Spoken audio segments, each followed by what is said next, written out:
तो प्रभु यीशु मसीह नाम में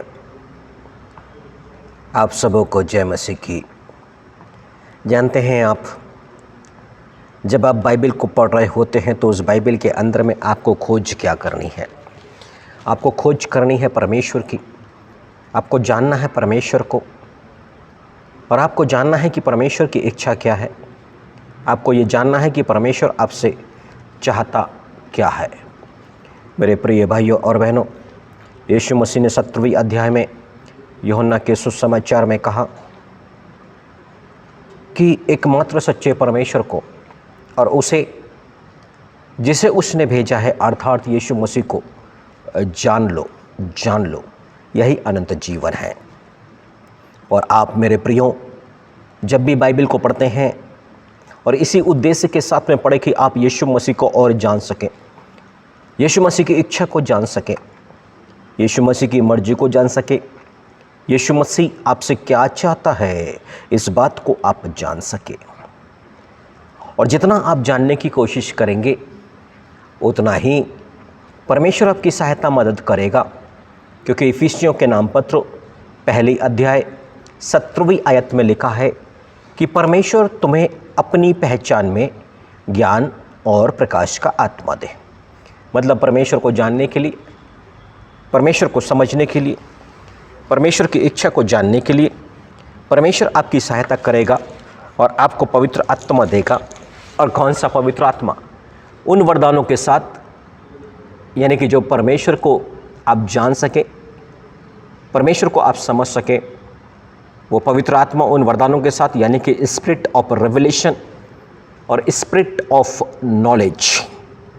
ये पवित्र आत्मा जब आएगा, जब आप इसके लिए प्रार्थना करोगे तो आप सिर्फ और सिर्फ परमेश्वर को जानोगे, क्योंकि पवित्र आत्मा आपको उस विषय के लिए कायल करेगा। मेरे प्रिय भाइयों और बहनों, और पतरस इस बातों को समझ गया। और पतरस दूसरे पतरस के पत्र में पहली अध्याय उसकी दूसरी आयत में पवित्र आत्मा की ओर से पतरस ने लिखा, परमेश्वर की और हमारे प्रभु यीशु मसीह की पहचान के द्वारा अनुग्रह और शांति तुम में बहुत ऐसे बढ़ती जाए। यानी कि जितना आप यीशु मसीह को जाने, जितना आप परमेश्वर को जाने, बस उतना ही अनुग्रह और शांति आपके जीवन में मल्टीप्लाई होना शुरू हो जाएगी। और पतरस ने यही तो किया। उसने यीशु मसीह को जाना, यीशु मसीह को पहचाना और उसके जीवन पर अनुग्रह बढ़ता गया। और जैसे जैसे वो पहचानता गया यीशु मसीह को, वैसे वैसे अनुग्रह और शांति बहुत आयत से बढ़ती गई। बस यहाँ पर पतरस रुकता नहीं है, परंतु आगे लिखता है तीसरी आयत में, क्योंकि उसकी ईश्वरीय सामर्थ्य ने सब कुछ जो जीवन और भक्ति से संबंध रखता है हमें उसी की पहचान के द्वारा दिया है, जिसने हमें अपनी महिमा और सद्गुण के अनुसार बुलाया है।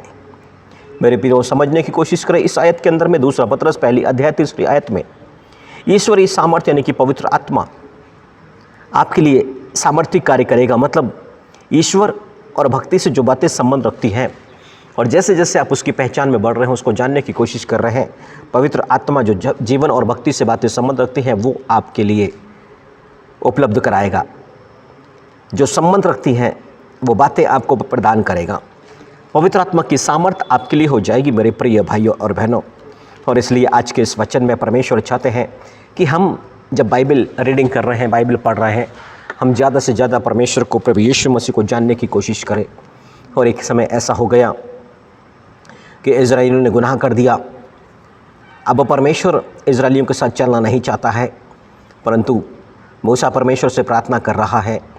और निर्गमन की किताब 33वीं अध्याय में उसकी 12वीं आयत से तब मूसा ने यहोवा से कहा, सुन, तू मुझसे कहता है इन लोगों को ले चल, परंतु यह नहीं बताया कि तू मेरे संग किसको भेजेगा।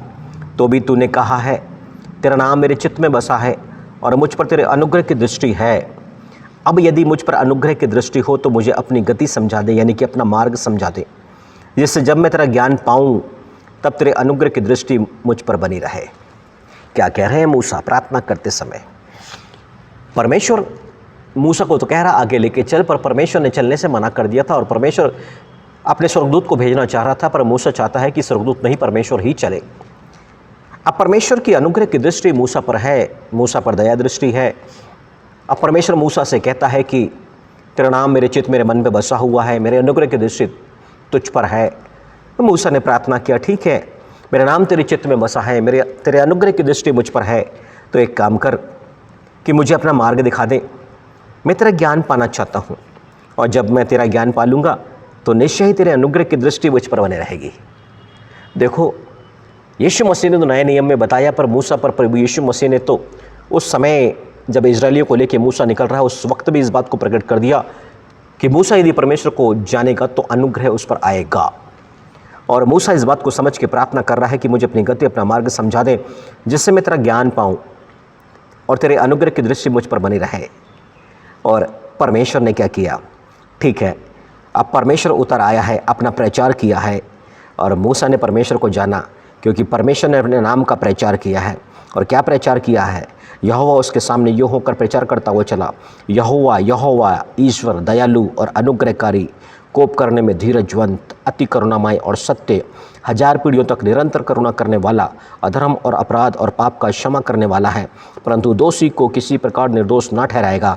वह पितरों के अधर्म का दंड उनके बेटों वरन पोतों और परपोतों को भी देने वाला है। और परमेश्वर ने प्रचार किया, और इस प्रचार में मूसा परमेश्वर को जान गया कि वो क्षमा करने वाला परमेश्वर है, और मूसा ने दंडवत किया और परमेश्वर से माफ़ी मांगी।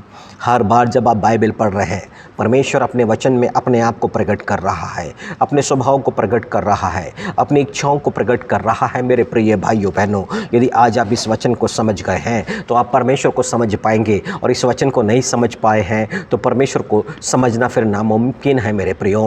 पर यदि आप परमेश्वर को समझ जाएंगे तो अनुग्रह और शांति बहुत आयत से आप पे बढ़ते चले जाएगी। परमेश्वर पिता आप सभी को बहुत आयत की आशीष प्रदान करे। आमीन।